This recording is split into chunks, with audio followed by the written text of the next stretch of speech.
Thank you very much. We have a great team behind us. Juventus of Italy, and a friend of mine is the owner of the team. He's a fantastic business person, a young guy, and I think it's got the longest string of ownership of just about any sports franchise, but does have the record in soccer. That's John Elkman. I think you know him. John Elkman is a man that has done a fantastic job in the automobile industry, comes from a lineage of winners. And you have Johnny Infantino, as you know, and he's going to have the World Cup here. We have a game tonight. The game is, where is it, over in D.C., the stadium? Here, yeah. Holyfield. And it's totally sold out, I hope, right? Of course, yeah. Okay, good. Well, and you have two great American players on this team. And would you just, where are you, my American players? Over here. They're fantastic, so good luck. Thank you. I hope you're going to be the two best players in the field. Well, I just thought you might want to ask questions, anything about the World Cup or the game tonight, but anything about the World Cup would be great, and Johnny's right here. So anybody have any questions?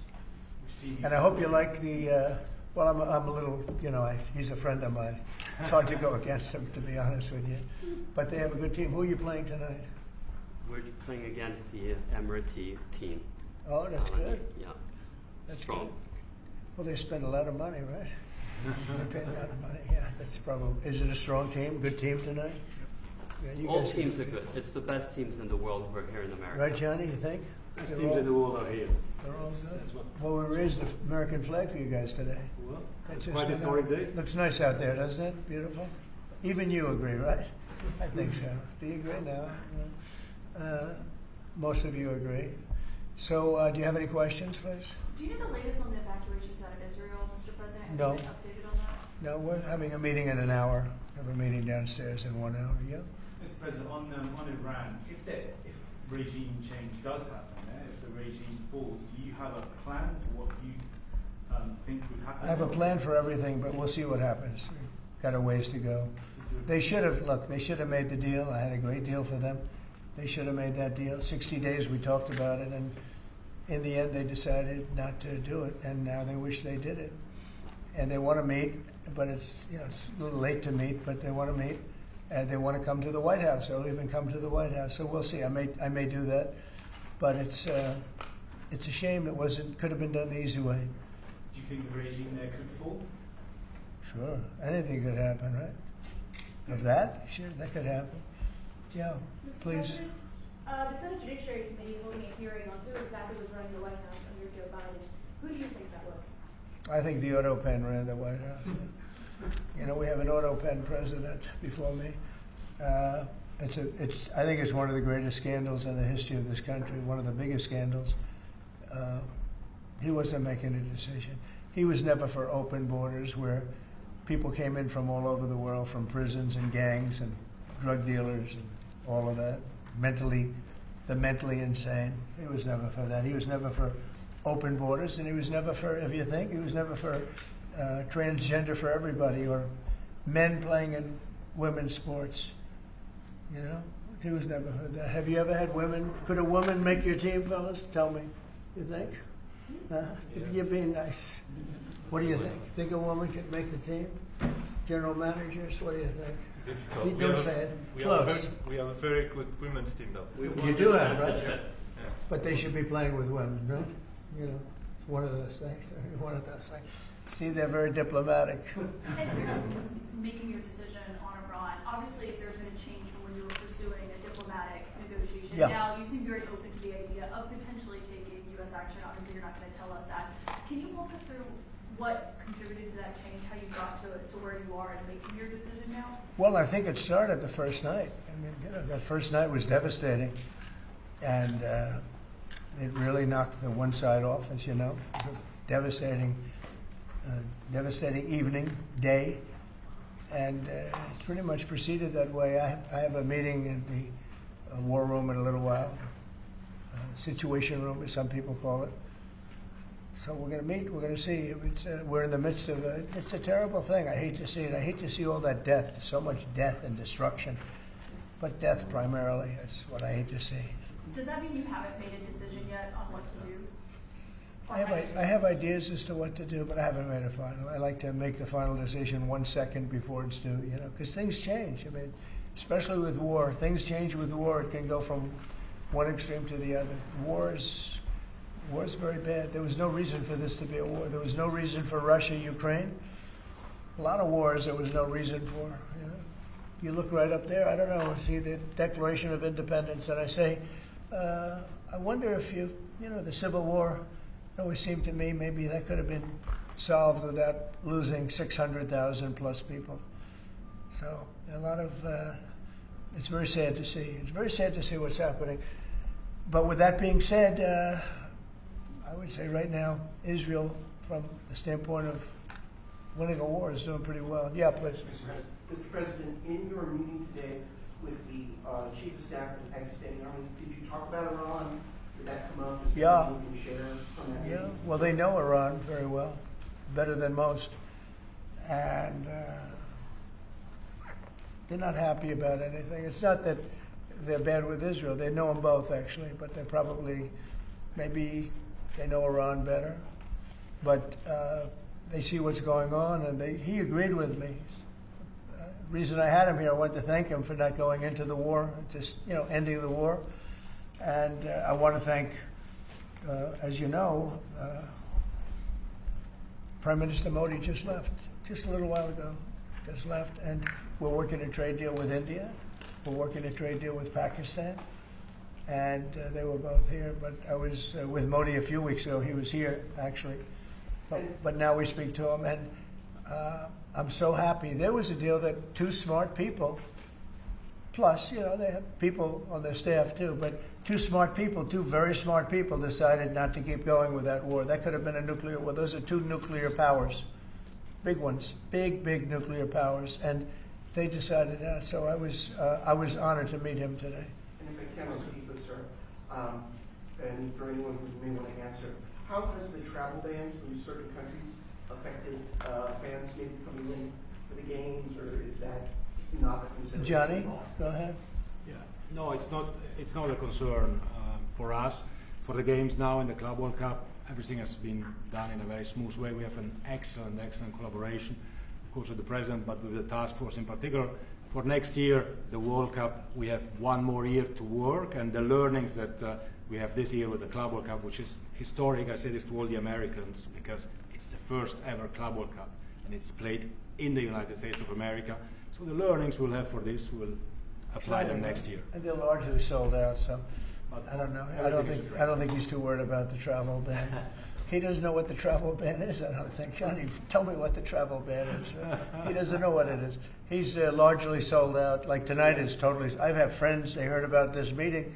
They said, can you get me tickets? I don't know if I can get tickets. He won't give them to me. Maybe John will give them to me. I don't know. Yeah, please. Mr. President, two questions, if I could. One about Iran and then one domestically. With Iran, what's your message to Americans, both here and abroad, who are not only concerned about the U.S. potentially getting involved in another conflict in the Middle East, but worry about the potential for retaliation here at home? Yeah.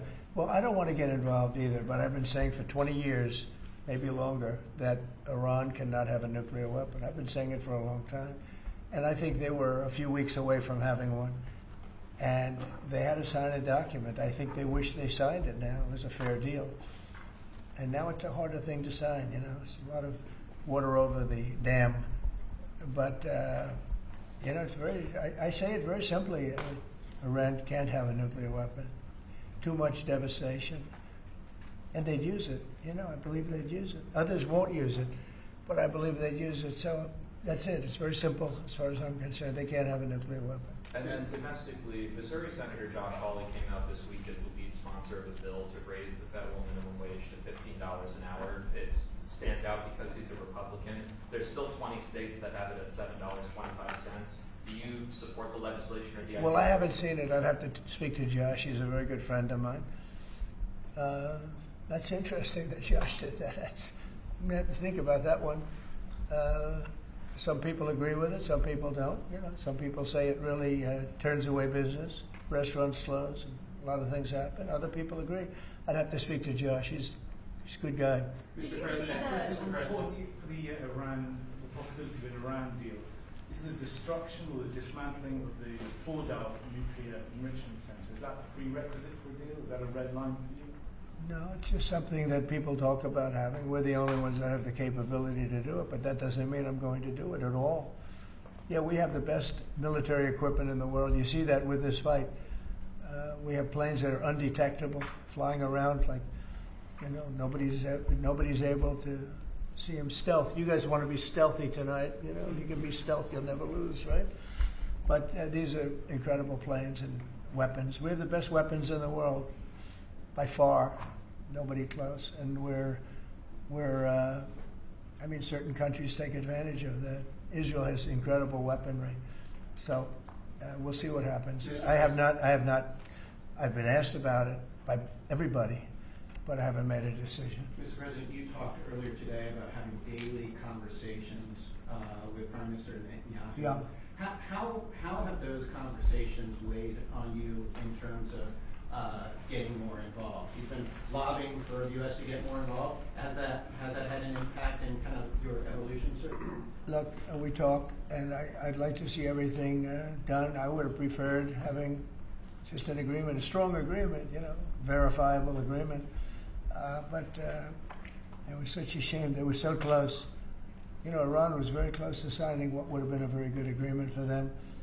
And maybe that could still happen, I guess, you know. They do want to come and see us. They want to see me in the White House. That's a big statement. But it's very late.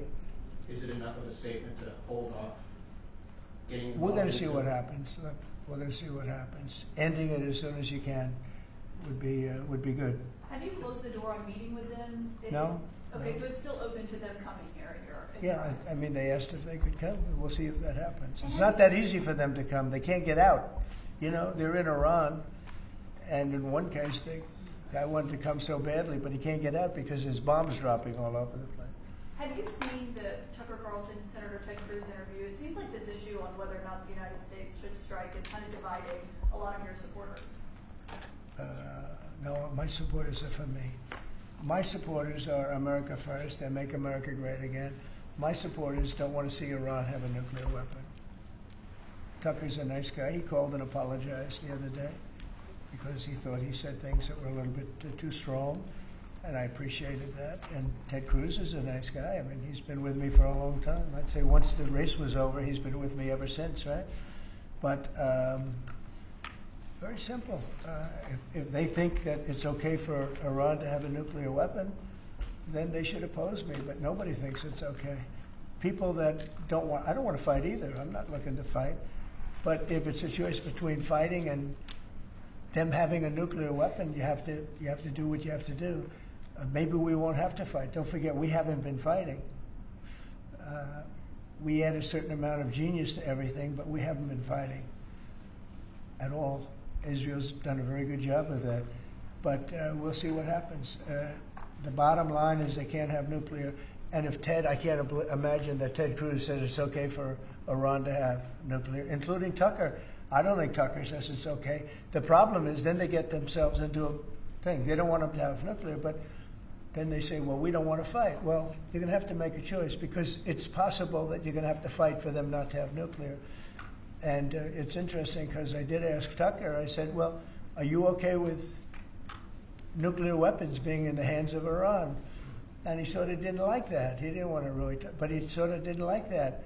And I said, well, if it's okay with you, then you and I do have a difference. But it's really not okay with him. Therefore, you may have to fight. And maybe it'll end, and maybe it'll end very quickly. But there's no way that you can allow, whether you have to fight or not, you can allow Iran to have a nuclear weapon because the entire world will blow up. Not going to let that happen.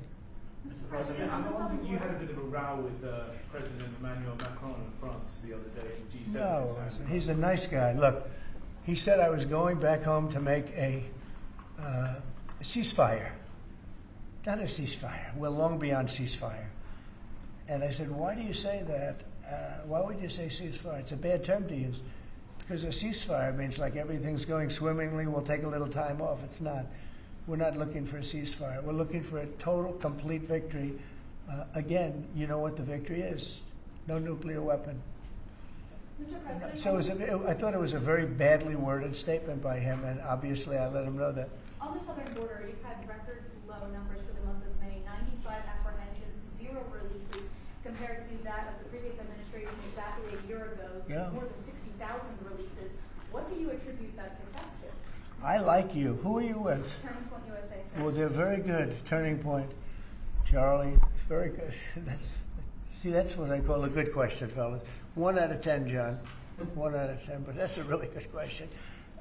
No, we had record good numbers on the border. And people are coming in, but they have to come in legally.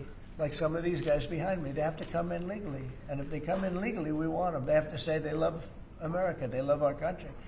And if they can't say that, we don't want them. Thank you very much. Very nice. Thank you very much, everybody. Thank you, press. Thank you. Thank you, guys. Thank you, guys. Thank you, press. Thanks. Thank you.